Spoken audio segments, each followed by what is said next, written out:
বেনারস হিন্দু বিশ্ববিদ্যালয়ে বাঙালিদের অবদান। বেনারস হিন্দু বিশ্ববিদ্যালয় আদি নগরী বারাণসীর বুকে ভারতের বৃহত্তম বিশ্ববিদ্যালয়, যেন দ্রষ্টা ঋষিদের তপবনের মধ্যে বিদ্যা শিক্ষার পীঠস্থান গড়ে উঠেছে। এই যেন সত্যি বিদ্যার রাজধানী। ভারতের অন্যতম শ্রেষ্ঠ দেশনেতা, সমাজ সংস্কারক তথা অখিল ভারতীয় হিন্দু মহাসভার সম্মানিত প্রতিষ্ঠাতা মহামনা পণ্ডিত মদন মোহন মালব্য এই বিশ্ববিদ্যালয়ের প্রাণপুরুষ।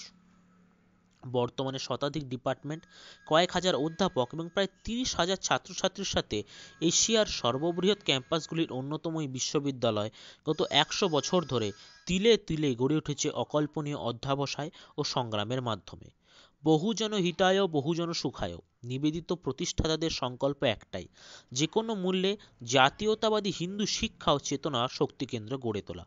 দেশের বুকে আছড়ে পড়া চোখ ধাঁধানো নব্য সংস্কৃতির জোয়ারে আমাদের আদি সনাতন সংস্কৃতি যাতে বিলীন না হয়ে যায়, তার মধ্যে বিকল্প শিক্ষা ব্যবস্থা গঠন করাই ছিল একমাত্র লক্ষ্য। তৎকালীন জাতীয় কংগ্রেসের সভাপতি মহামনা মদন মোহন মালব্য এগিয়ে এলেন এই মহৎ উদ্দেশ্যে।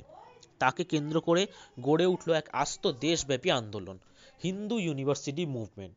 দেশের বিভিন্ন প্রান্তে পাঠানো হলো ডেপুটেশন বিশ্ববিদ্যালয়ের জন্য সমর্থন সংগ্রহের জন্য। সেই জাতীয় আন্দোলনে বাঙালি ও বাংলার অবদান ঠিক কতটুকু, আসুন জেনে নিই। কাশী হিন্দু বিশ্ববিদ্যালয়ের জন্য গঠিত প্রথম ট্রাস্টের অন্যতম সদস্য হিসেবে ছিলেন কাশিমবাজারের মহারাজা মনীন্দ্রচন্দ্র নন্দী, এলাহাবাদবাসী মহামহোপাধ্যায় আদিত্যরাম ভট্টাচার্য এবং ডক্টর সতীশচন্দ্র ব্যানার্জি।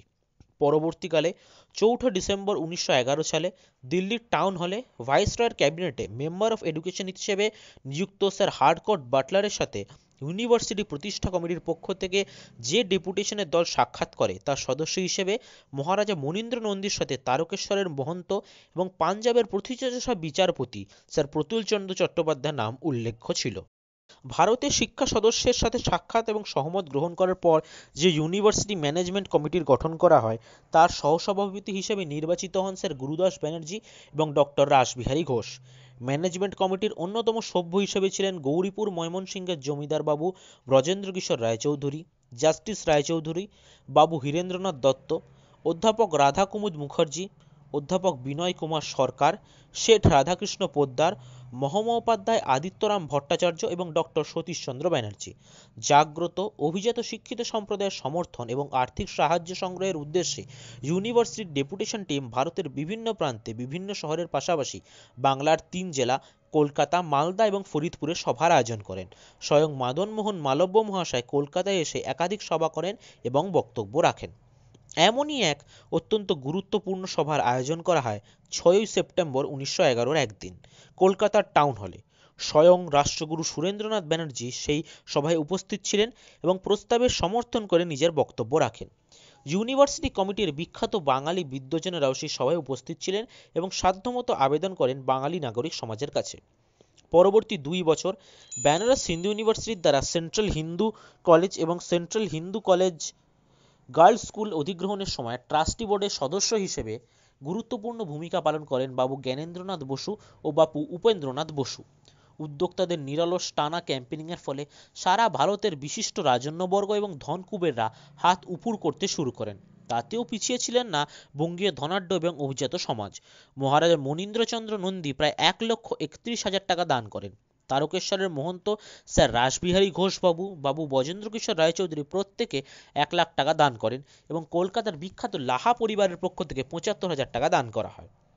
প্রায় ৫ বছরের কঠোর পরিশ্রমের পর ঈশ্বরের কৃপায় ৪ ফেব্রুয়ারি ১৯১৬ পুণ্যতিথিতে বিশ্ববিদ্যালয়ের জমিতে শিলান্যাস আয়োজিত হয় তদানীন্তন ভারতের ভাইসরয় লর্ড হার্ডিঞ্জের উপস্থিতিতে।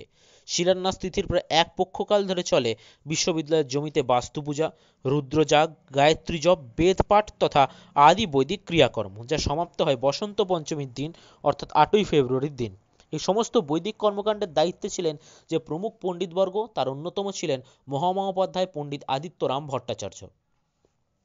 ভাইসরয়ের বক্তৃতার পর শিলান্যাসের সময় ভূমিগর্ভে তামার বাক্স করে তাম্রপত্র পাতা হলো। তাম্রপত্রে প্রতিষ্ঠিত ব্যক্তিবর্গের উদ্দেশ্যে খোদিত শ্লোক, তার কয়েক সূত্র। সুধি সুন্দরলালালসচ মন্ত্রী কোষাভিরক্ষক গুরুদাস আদিত্য রাম বাসন্তী বাগ্মিনী তথা তথা রাসবিহারী চ বৃদ্ধা যে দেশবৎসলা দাসাশ্চ অন্য ভগবত যথাশাক্রং শিশেবিরে। এই শ্লোকে আইনজীবী কোষাধ্যক্ষ সুন্দরলালের পাশাপাশি গুরুদাস ব্যানার্জি এবং আদিত্যরাম ভট্টাচার্যের মান সসম্মানে দেয়া হয়েছে। এখানে বাসন্তী বলতে অবশ্যই অ্যানি বেসান্তের নাম, যার অবদান বিশ্ববিদ্যালয়ের ক্ষেত্রে অত্যন্ত উল্লেখযোগ্য, এবং পরবর্তী শ্লোকে বাবু রাসবিহারী ঘোষকে স্মরণ করা হয়েছে প্রবীণ দেশবৎসল ভগবত সেবক হিসেবে। বিএইচইউতে বাঙালি ব্যক্তিবর্গের বিচরণ এখানেই শেষ নয়। বিশ্ববিদ্যালয় আইন কলেজের উদ্বোধনে উপস্থিত ছিলেন স্যার আশুতোষ মুখোপাধ্যায়। প্রতিষ্ঠার পরবর্তীকালে স্যার প্রফুল্লচন্দ্র রায়কে আমন্ত্রণ করা হয় সমাবর্তন অনুষ্ঠানে বক্তা হিসেবে। 1928 সালে ancient Indian history and culture হিসেবে ইতিহাস ডিপার্টমেন্টের মনীন্দ্রচন্দ্র নন্দী চেয়ার গ্রহণ করেন প্রবাদ প্রতিম ইতিহাস গবেষক, মহেন্দ্রজার সভ্যতার অন্যতম আবিষ্কারক শ্রী রাখাল দাস বন্দ্যোপাধ্যায়, এবং 1930 সালে আকস্মিক মৃত্যুর দিন অবধি নিযুক্ত ছিলেন সেই পদে বিশিষ্ট বামপন্থী অর্থনীতিবিদ অশোক মিত্র। ইকোনমিক্স ও এর পড়াশোনা সম্পন্ন করেন বিএইচইউ থেকে। আজ এত বছর পরেও করোনা পরবর্তীকালে পশ্চিমবঙ্গের জীর্ণ ধরাশায়ী শিক্ষা ব্যবস্থার কারণে রাজ্য ছাড়তে বাধ্য মেধাবী বাঙালি ছাত্রছাত্রীদের প্রথম পছন্দ বেনারস হিন্দু ইউনিভার্সিটি, যার প্রধান কারণ হলো এখানকার বিরল একাডেমিক ডিসিপ্লিন এবং শান্ত স্নিগ্ধ বাঙালি বান্ধব পরিবেশ।